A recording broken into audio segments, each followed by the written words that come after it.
الحمد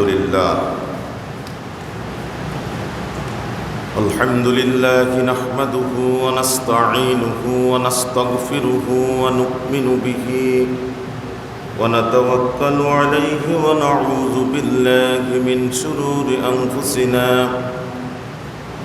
ومن سيئات أعمالنا من يهده الله فلا مضل له ومن يضلله فلا هادي له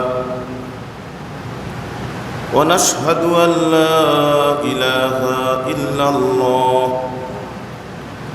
وحده لا شريك له ونشهد أن سيدنا ونبينا ومولانا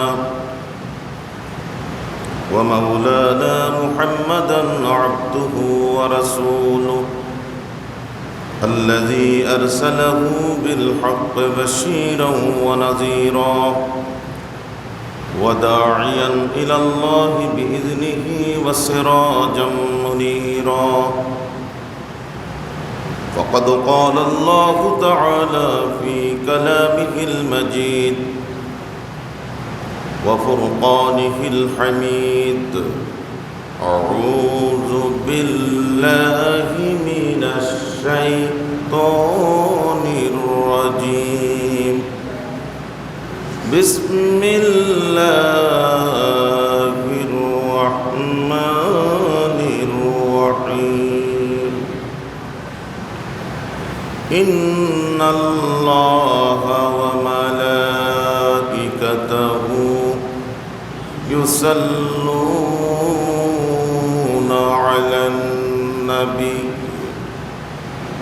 يا أيها الذين آمنوا صلوا عليه وسلموا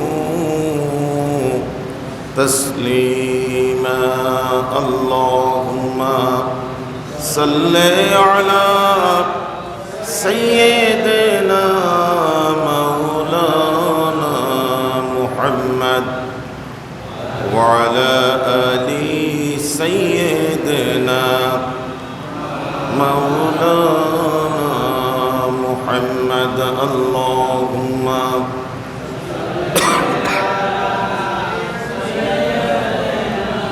مولانا محمد وعلى آل سيدنا مولانا محمد بلغ العلا بكماله كشف الدجى بجماله حسنت جميع خصاله صلوا عليه وآله بلغ العلا بكماله كشف الدجى بجماله حسنت جميع خصاله صلوا عليه وآله اللهم صل على محمد وعلى آل محمد كما صليت على إبراهيم وعلى آل إبراهيم إنك حميد مجيد اللهم بارك على محمد وعلى آل محمد كما باركت على إبراهيم وعلى آل إبراهيم إنك حميد مجيد সম্মানিত ওলামায়ে কেরাম, সম্মানিত মুসল্লিয়ানে আযম, আল্লাহ তাআলার শুকর আদায় করি সকলে মিলে আলহামদুলিল্লাহ। রাসূলুল্লাহ সাল্লাল্লাহু আলাইহি ওয়াসাল্লামের শানে আমরা কয়েকবার সালাত ও সালাম করেছি, আল্লাহ তাআলা কবুল করুন, আল্লাহুম্মা আমিন। সম্মানিত উপস্থিতি, আজকে জুমার আলোচনার বিষয়বস্তু হচ্ছে নামাজ শুদ্ধ করা। আমরা ঈমান আনার পরে প্রধানতম কর্তব্য হচ্ছে আল্লাহ তাআলা কর্তৃক দেয়া যে সালাত, এই সালাতকে, নামাজকে যথাযথভাবে আদায় করা। এই নামাজ শিখিয়েছেন সরাসরি রাসূলুল্লাহ সাল্লাল্লাহু আলাইহি ওয়াসাল্লাম। রাসূলকে নামাজ শিখিয়েছেন আল্লাহ তাআলার পক্ষ থেকে জিবরাইলের মাধ্যমে। সেই নামাজ কালের বিবর্তনে আজকে আমাদের মাঝে এসে পৌঁছেছে। সেই নামাজকে যদি আমরা শুদ্ধভাবে যথাযথভাবে যদি আমরা আদায় করতে না পারি, গোটা হায়াতে নামাজ পড়ব, এই নামাজ আমাদের কোনো কাজে আসবে না। এই জন্য আমি প্রত্যেককে মাইকের আওয়াজ যেখানে যাচ্ছে, মা বোনেরা শুনছেন, ভাইরা শুনতেছেন, কষ্ট হবে, তারপরেও আমার নামাজ শুদ্ধ হইতে হবে। আমার নামাজ যেভাবে আমি সিজদা দিচ্ছি, রুকু করছি, তেলাওয়াত করতেছি, মসজিদে এসে হাজির হয়েছি, বাড়িতে পড়ি, নফল পড়ি, ফরজ পড়ি, যাই পড়ি, যত নামাজ আমি পড়ব সমস্ত নামাজে আমার হবে দৃঢ়স্থিরভাবে। নামাজের সমস্ত বিষয়গুলি আমি ঠিকঠাক মতে যথাযথভাবে আমি আদায় করার চেষ্টা করব। আজকে আমরা যদি একটু লক্ষ্য করি নামাজিদের দিকে, মসজিদে যারা আসেন, অন্য জায়গায় যারা নামাজ আদায় করেন, এই নামাজিদের নামাজ, আমার নামাজ, আপনার নামাজ আল্লাহর দরবারে কতটুকুন গ্রহণযোগ্য হবে আমরা কেউ নিশ্চয়তা দিতে পারি না। এজন্যে নামাজকে আগে ঠিক করতে হবে। নামাজ ঠিক, অন্য বিষয় ঠিক হয়ে যাবে। নামাজ অশুদ্ধ হয়ে যায়, নামাজ হয় না। নামাজের ফরজ যথাযথভাবে খেয়াল করে আমরা আদায় করছি কিনা, ভিতরের বাহিরের, আরকান আহকাম 13টি ফরজ, সাথে ওয়াজিব হচ্ছে কয়টা? 14টা। আগে এই 2টা বিষয় আমরা জানবো ভালো করে। কি জন্যে জানবো? হাসরের ময়দানে সবাই যখন উপস্থিত হব, আল্লাহ তাআলা নামাজের হিসাব নেবেন বান্দার কাছ থেকে, বান্দাবান্দির কাছ থেকে নামাজের হিসাব চাইবেন। যারা বেনামাজি ছিল তাদের একরকম হিসাব হবে, তারা আল্লাহর দরবারে রুকু সিজদা করার মতো অবস্থা হবে না, ঠায় দাঁড়িয়ে থাকবে তারা, তাদের হিসাব ভিন্ন। কিন্তু আমরা যারা নামাজ আদায় করেছি ঈমান আনার পরে, নামাজি ছিলাম, মুসল্লি বলা হতো আমাদেরকে, আমরা নিজেরাও চেষ্টা করছি সেই নামাজে আমরা কতটুকুন সময় ব্যয় করেছি, সেই নামাজ ঠিক হলো কিনা, প্রত্যেককে আত্মজিজ্ঞাসা করার জন্যে, নিজেকে নিজে জিজ্ঞাসা করার জন্য আমি অনুরোধ করব। এবং কি এই নামাজ যাতে আমার নামাজ, আমার পরিবারের সকল সদস্যের নামাজ, আমি মেসেজ দিব, বার্তা দিব তাদেরকে, এই নামাজ হবে না, নামাজকে নামাজের মতো করতে হবে। যেই নামাজ পড়েছিলেন রাসূল করিম সাল্লাল্লাহু আলাইহি ওয়াসাল্লাম, যেই নামাজ পড়েছিলেন আসহাবে আজমাইন, সমস্ত সাহাবীরা, নামাজে দুনিয়ার কোনো খেয়াল থাকতো না। নামাজে যখন দাঁড়িয়ে যেত নামাজি ব্যক্তি, তার সম্পর্ক হয়ে যেত আকাশ পৃথিবীর মালিক, মালিকাল মুলক, মহারাজত্বের মালিক যিনি, আল্লাহর সাথে সম্পর্ক তৈরি হতো। সেই সম্পর্ক তৈরি করতে হলে নামাজের ফরজগুলি ঠিকঠাক মতো করতে হবে, ওয়াজিবগুলি যথাযথভাবে আমাদেরকে ঠিক করতে হবে। ফরজ এবং ওয়াজিব যদি ঠিক হয়ে যায়, এরপরে নামাজকে আরও সৌন্দর্যময় করার জন্যে সুন্নতের দিকে আমরা নজর দেব।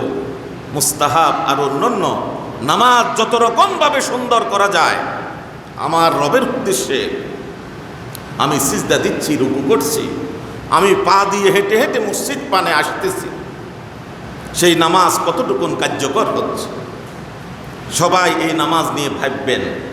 আর আজকের যে আলোচনা মনোযোগ দিয়ে শোনার জন্য আমি সবাইকে অনুরোধ করব, যাতে করে আমার নিজের থেকে শুরু হয় নামাজের সৌন্দর্যতা কিভাবে আমরা ফিরিয়ে আনতে পারি সবাই মিলে।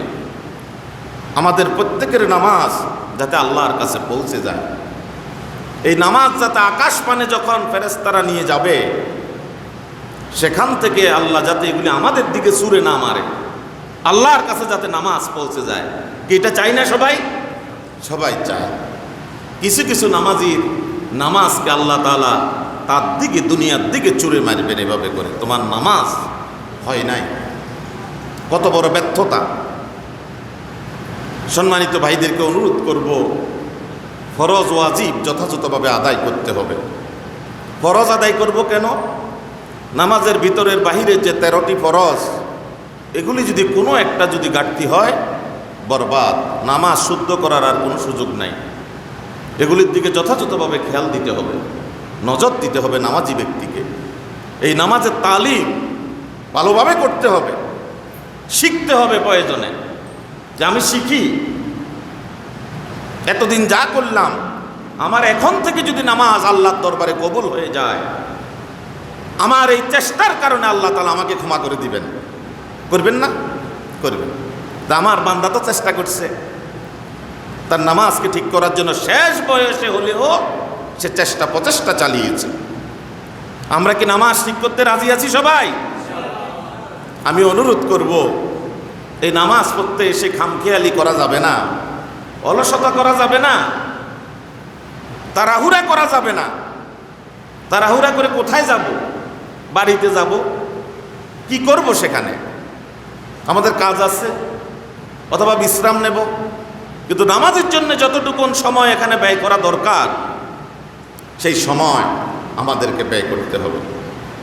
আল্লাহর নবী বলেছেন, ও আমার সাহাবীরা, তোমাদের বাড়ির পাশ দিয়ে যদি প্রবাহমান পানির প্রবাহমান একটি নদী থাকে, আর ওই নদীর মধ্যে যদি তোমরা যদি প্রতিদিন 5 বার গোসল করো, তাহলে পরে তোমাদের শরীরের মধ্যে কোনো ময়লা থাকতে পারে কিনা বলো?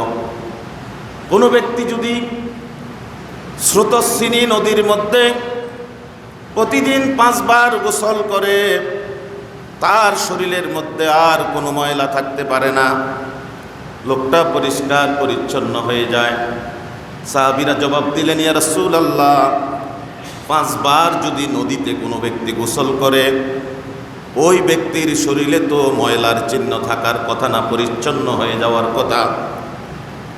আল্লাহর নবী বলেন, শুনে রাখো, এভাবে করে যদি কোনো আল্লাহর বান্দা বান্দি ঠিকঠাক মতো যদি ওযু করে পবিত্রতা হাসিল করার পরে যথাযথভাবে যদি নামাজ আদায় করে 5 বার, তার আমল নামায় তার শরীরের মধ্যে কোনো গুনাহ থাকতে পারে না। নবীজি যেই নামাজের কথা বলেছেন, সেই নামাজ হচ্ছে নবীজি যেভাবে আদায় করেছেন আর যেভাবে শিক্ষা দিয়েছেন, তালিম দিয়েছেন নামাজের সাহাবীদেরকে, সেই নামাজ হচ্ছে সেই নামাজ। সেই নামাজকে নিজের মধ্যে আনার জন্য চেষ্টা করি। রাসূলুল্লাহ সাল্লাল্লাহু আলাইহি ওয়াসাল্লাম বলেছেন, সল্লু কামা রাআইতুমুনি উসাল্লি, তোমরা নামাজ আদায় করো যেভাবে আমাকে দেখেছো নামাজ আদায় করতে। আমি আল্লাহর বান্দা, আল্লাহর রাসূল, আমার উপরেও নামাজ ফরজ ছিল। আমি যে নবী হিসেবে যেভাবে নামাজ আদায় করেছি, সেভাবে তোমরা নামাজ আদায় করো। নবীজির নামাজের দৃশ্য আমরা দেখি নাই, কিভাবে নামাজ আদায় করেছেন কিতাবের ভিতরে লেখা আছে। সাহাবায়ে কেরাম সেটা অনুসরণ করেছেন, নবীজির থেকে এমন নামাজ শিক্ষা নিয়েছেন। নামাজে দাঁড়ালে পরে তাকবীরে তাহরিমা পড়ার পরে আল্লাহু আকবার বলে নামাজে দাঁড়িয়ে গেলে সাহাবীদের সম্পর্ক হয়ে যেত আল্লাহ তাআলার সাথে।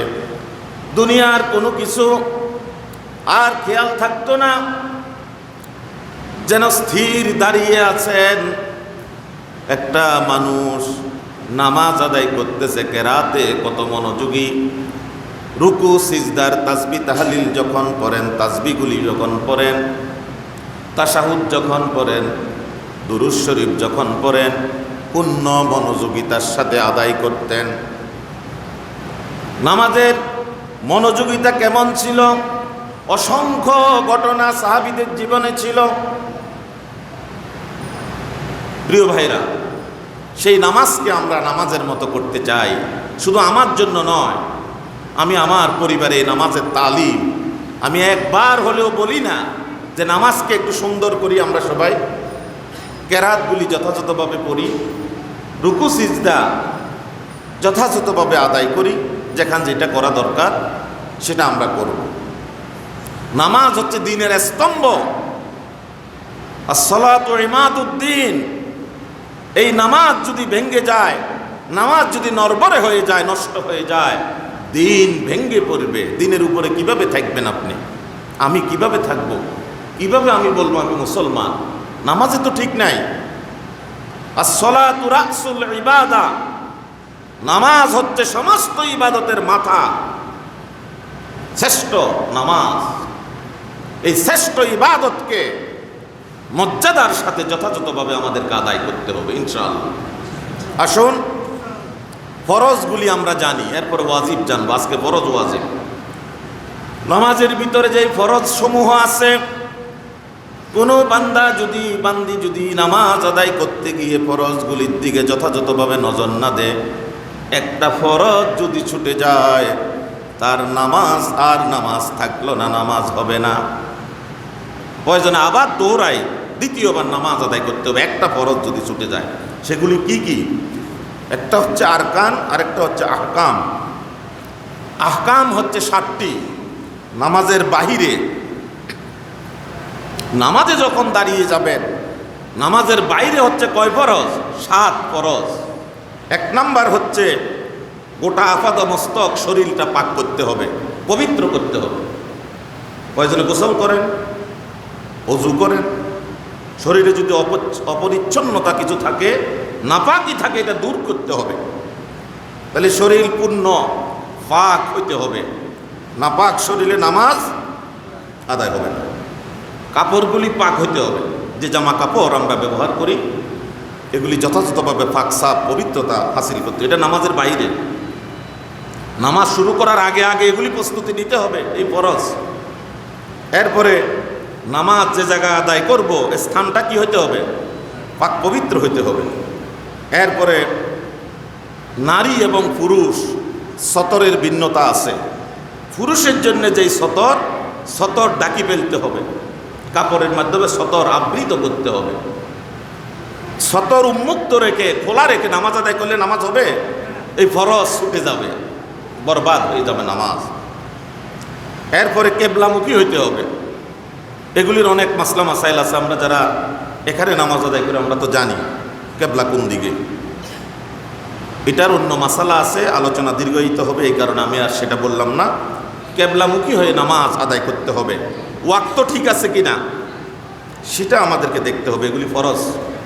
এরপরে হচ্ছে নামাজের নিয়ত করা। আমরা মনে করি নাওয়াইতু আন উসাল্লি লিল্লাহি তাআলা, এগুলি বলা না। নামাজের নিয়ত হচ্ছে আপনি কোন নামাজ আদায় করতেছেন। আজকে যারা বাড়ি থেকে আসছেন, ঘর থেকে আসছেন, বাসা বাড়ি থেকে, নিঃসন্দেহে সবার মনে মনে, কারো কাছে না বললেও জুমার নামাজ আদায় করবো, এটা মনে ছিল না? এটা নিয়ম যে জুমার নামাজের জন্য যাচ্ছি। জোহরের নামাজে যাচ্ছেন, জোহরের নামাজ, সালাতুল আসর, সালাতুল মাগরিব, সালাতুল ইশা, সালাতুল ফজর, এইভাবে করে। এখন জুমার নামাজের জন্য আসছেন, মনের ভিতরে শুধু জুমার নামাজ, সালাতুল জুমা, ইয়াউমুল জুমা আজকে। সুতরাং এটা হচ্ছে আপনার নিয়ত, মনের ভিতরে থাকা। ইমামের পিছনে এসে আল্লাহু আকবার বলে নামাজে দাঁড়িয়ে যান, শুরু হয়ে যাবে নামাজ। তাহলে এই 7টি আহকাম নামাজের বাহিরে। আর নামাজের ভিতরে যে 6টি ফরজ, সেটি হচ্ছে তাকবীরে তাহরিমা বলতে হবে, আল্লাহু আকবার বলে নামাজ শুরু করা, যেটা হচ্ছে তাকবীরে তাহরিমা। এটাকে কেন তাকবীরে তাহরিমা বলা হয়? এই তাকবীরে তাহরিমা বলার অর্থ হচ্ছে আপনি আল্লাহু আকবার বলে নামাজ শুরু করার মধ্য দিয়ে সমস্ত দুনিয়া থেকে আপনি সম্পর্ক ছিন্ন করে ফেলছেন। আর দুনিয়াদারির সাথে আর কোনো সম্পর্ক নাই নামাজ শেষ না হওয়া পর্যন্ত। সালাম ফিরাইলে তখন এবার আপনার সাথে অন্য কেউ কথা বলতে পারবে। নামাজে কেউ কারোর সাথে কথা বলতে পারে না। এই তাকবীরে তাহরিমার অর্থ হচ্ছে আল্লাহু আকবার বলার সাথে সাথে, নামাজ শুরু করার সাথে সাথে সমস্ত কাজ হারাম হয়ে গেছে, শুধু নামাজে যে কাজগুলি সেগুলি চলবে। বুঝতে পারছেন? এটা হচ্ছে 1 নাম্বার নামাজের ভিতরে ফরজ। নামাজ শুরু করে দিলেন, এরপরে দাঁড়িয়ে নামাজ আদায় করা ফরজ। এখানেও মাসালা মাসাইল আছে। পঙ্গু ব্যক্তি, অসুস্থ ব্যক্তি কি করবে? বসে পড়বে। আবার এখানে আরেকটা মাসালা চলে আসে, যে চেয়ারের কথা নাই কোথাও, এটা আমি ভিন্ন দিন কথা বলবো। যারা আমরা চেয়ারে নামাজ আদায় করতেছি, খেয়াল রাখতে হবে, আমাদেরকে সতর্ক হইতে হবে। প্রয়োজনে বসে সালাত আদায় করব। চেয়ারে আমি বসে রইলাম, আমি আল্লাহর দরবারে আসলাম, দাঁড়াইতে বলছে আল্লাহর দরবারে, বান্দাবান্দিকে দাঁড়িয়ে যেতে বলছে। আর বসলে তোমার শরীর নিয়ে আপাদমস্তক মাটিতে বসো। চেয়ারের মাসালা আজকে বলবো না, কারণ আলোচনা তো আমি সেদিকে করতেছি না আজকে, এটা বুঝে নেব। একদিন এক জবরদস্ত আলেম শহরের এক মসজিদে এসে বলতেছে, এত চেয়ার কেন এখানে, এগুলো সরান, এভাবে বলছে। তাহলে এগুলো আমাদেরকে খেয়াল রাখতে হবে। চেয়ারের ব্যাপারে খেয়াল রাখবো। দাঁড়াবো, পাইতেছি না, বসে যাব। বসে বসে যতটুকু সম্ভব আমি নামাজ আদায় করব। এরপর কিয়াম করা, কেরাত পড়া, কেরাত সূরা ফাতিহা পড়া, এরপর আরেকটা সূরা মিলানো, এটা করতে হবে। 4 রাকাত নামাজের মধ্যে প্রথম 2 রাকাতে ফরজ যে 4 রাকাতের গুলো আছে, প্রথম 2 রাকাতে সূরা ফাতিহার সাথে আরেকটি সূরা মিলাবো। পরের 2 রাকাতে সূরা ফাতিহা পড়ে নামাজ আদায় করব। আর সুন্নতের ক্ষেত্রে 4 রাকাত, সবগুলাতে সূরা ফাতিহা, সূরা মিলানো, কেরাত পড়া, এটাকে কেরাত বলা হয়। রুকু করা, ঠিকঠাক মতো রুকু করা, সিজদা করা।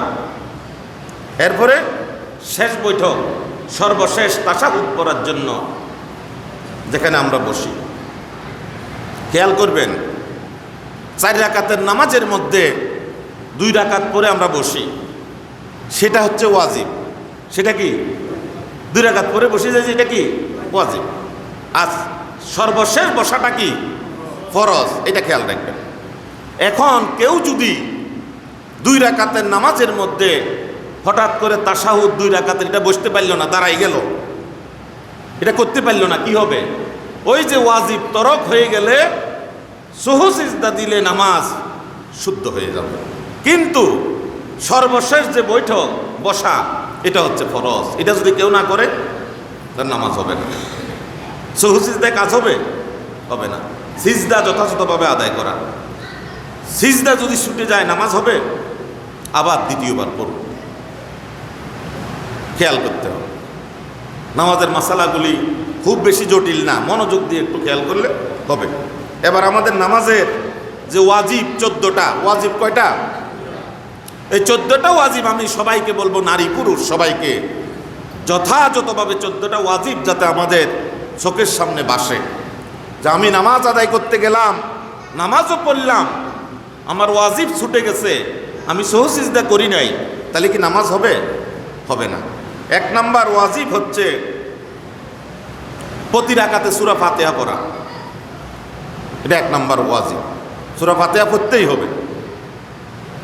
এরপরে সূরা ফাতিহার সাথে অন্য সূরা বা আয়াত যতটুকু নামাজের জন্য প্রযোজ্য ততটুকু মিলাইতে হবে সূরা ফাতিহার সাথে। 2 নাম্বার ওয়াজিব এটা। এরপরে হচ্ছে 3 নাম্বার হচ্ছে ফরজ নামাজের, ওইটা বলি ফেলছি, প্রথম 2 রাকাতে কেরাত পড়া, সূরা ফাতিহার পরে কেরাত পড়া। এরপরে ফরজ নামাজের 4 রাকাতের মধ্যে পরবর্তী 2 রাকাতের মধ্যে সূরা ফাতিহা ওয়ালাদ-দাল্লিন এই পর্যন্ত বলে পরের 2 রাকাত আদায় করা। এরপরে হচ্ছে রুকু করা। রুকু, সিজদা, বৈঠক ইত্যাদিতে ধারাবাহিকতা রক্ষা করা। এই ক্ষেত্রে আমাদের যত সব সমস্যা, রুকু, সিজদা, বৈঠক, এগুলিতে আমাদের সমস্যা। খেয়াল করবেন ভালো করে। আমি রুকুতে গেলাম, রুকুতে যাওয়ার পর একদম সোজা হয়ে দাঁড়াইতে হবে। পুরো শরীর কি হইতে হবে? একদম সোজাসুজি দাঁড়াই যেতে হবে। এরপরে আবার আমি সিজদার জন্য যাব। রুকু থেকে উঠার সময় অল্প একটু উঠলাম, সরাসরি সোজা হন নাই, এই ওয়াজিব আপনার আদায় হবে না। কিসের তাড়াহুড়া আপনার? কিসের তাড়াহুড়া? আপনি ওয়াজিব তরক করতেছেন, সোজা হয়ে দাঁড়িয়ে যেতে হবে রুকু থেকে উঠার পরে। আবার সিজদা দেওয়ার পরে সোজা হয়ে বসতে হবে। মনে থাকবে আমাদের সবাই, সিজদা থেকে উঠার পরে সোজা হয়ে বসতে হবে। যে কষ্ট করে নামাজ আদায় করতেছেন, এই নামাজ যদি বেহুদা বরবাদ হয়ে যায়, কি অবস্থা হবে?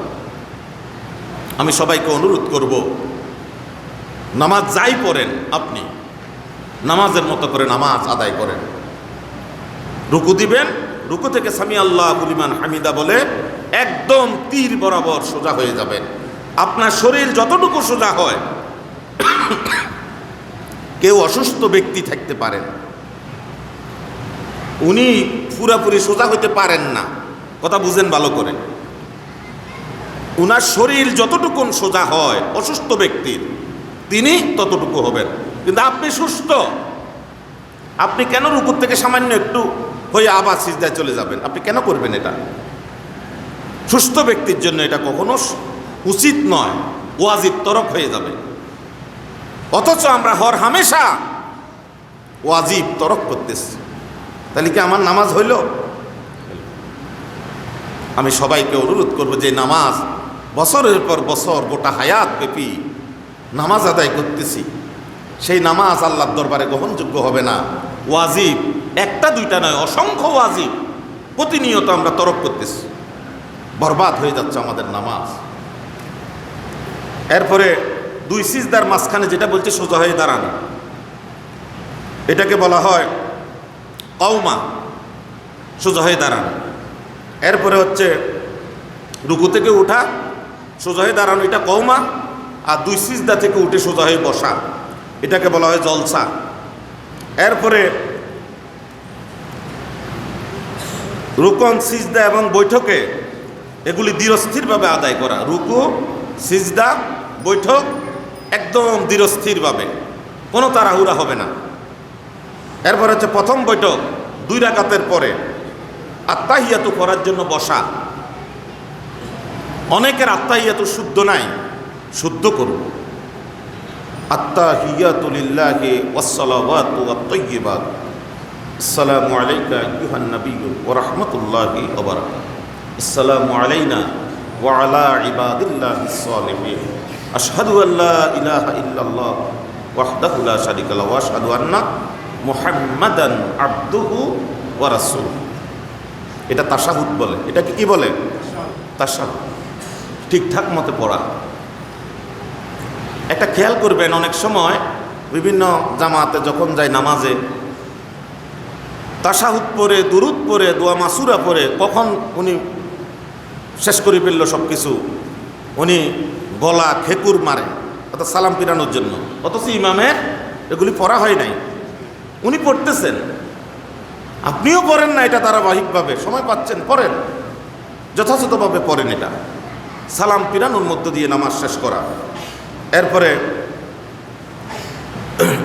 শেষ বৈঠকে আত্তাহিয়াতু পড়ার পর দুরূদ শরীফ পড়া। দুরূদ শরীফ কি ওয়াজিব? দুরূদ শরীফটা কি? কেউ যদি দোয়া মাসুরা না পড়ে অসুবিধা আছে নাকি? নাই। কিন্তু দোয়া মাসুরা পড়লে সওয়াব আছে কিনা? আছে। দুরূদ শরীফ পড়ে ইচ্ছা করলে সালাম ফিরাইতে পারবেন। তো দুরূদ শরীফ পড়াটা কি? এবার একটু শুনেন মনোযোগ দিয়ে। খতমে তারাবিতে দুরূদ শরীফ কি পড়া হয় ঠিক মতে? হয়, স্বীকার করতে হবে তো। হয় না তো নামাজের কি ছুটে যাচ্ছে? ওয়াজিব ছুটে যাচ্ছে। সারা বছর খতম তারাবি পড়ে কোনো লাভ হবে? লাভ হবে বলেন? লাভ হবে। ওয়াজিব ছুটে যাচ্ছে।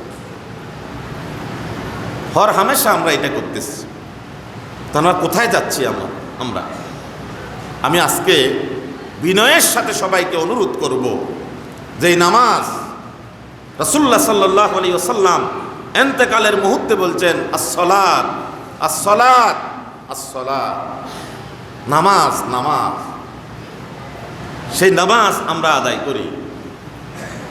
সেই নামাজ যথাযথভাবে ওয়াজিব, দুরূদ শরীফ ঠিকঠাক মতো পড়া। এরপরে ইমামের জন্য আছে যেমন ফজর, জুমা, ঈদ, মাগরিব, এশা, এগুলিতে 4 রাকাতের নামাজে 2 রাকাতে কেরাত জোরে করে পড়া, আর অন্য নামাজগুলিতে চুপে চুপে পড়া। এরপরে হচ্ছে সালাম ফিরানো, এটাও ওয়াজিব, সালাম ফিরানোর মধ্য দিয়ে নামাজ শেষ করা। এরপরে ভিতরের নামাজ আছে না, এই ভিতরের 3 রাকাত নামাজ যেটা আমরা আদায় করি, 3য় রাকাতে দোয়ায়ে কুনুত পড়ার জন্য দোয়ায়ে কুনুত পড়ব, এর আগে দিয়ে তাকবীর বলা, আল্লাহু আকবার বলে, সেটাও ওয়াজিবের ভিতরে। তাহলে এই হলো 14টা ওয়াজিব। এই 14টা ওয়াজিব নামাজি ব্যক্তির জন্য লাজেম। কোনো কারণে যদি মনে হয় যে একটা ওয়াজিব বরবাদ হয়েছে, নামাজ ভাঙবার দরকার নাই, কি করব? সহু সিজদা করব।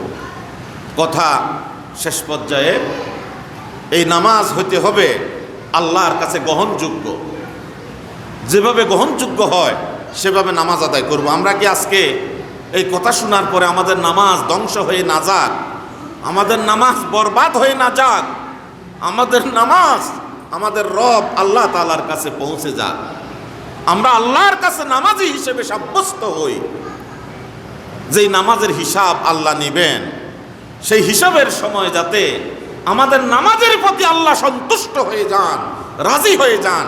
আমরা রাজি আছি নি সবাই? ও আল্লাহ, তুমি আমাদের নামাজকে সুন্দর করে দাও, সবাইকে কবুল করো তুমি নামাজি হিসাবে। ওয়া আখির দাওয়ানা আনিল হামদুলিল্লাহি রাব্বিল আলামিন।